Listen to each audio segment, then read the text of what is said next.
أعود إليك أستاذ عمرو، كنت قاطعتك.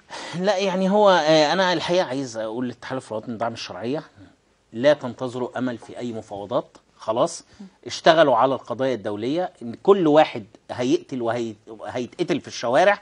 خلي بال حضرتك هم ليه ما استخدموش عنف أزيد من اللي كان بيحصل قبل كده؟ لأن هم عارفين أن القرار الإداري الباطل الصادر من الحكومة، اللي هو أنا لو عندي قضاء مستقل وقضاء نزيه، في نفس اليوم هيحكم على هذا القرار بأنه هو ملغي.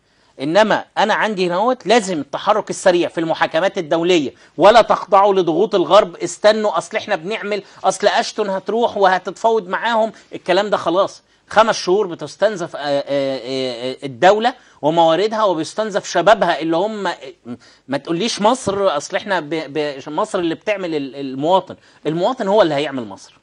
المواطن، كل مواطن بيصنع الدولة اللي هو فيها. وإذا كنت بتتكلم عن حضارة مصر وعن الحضارة الفرعونية، فتعالى شوف دول تانية عملت في 20 سنة اللي ما عملتوش مصر. اسمح لي عاد إلينا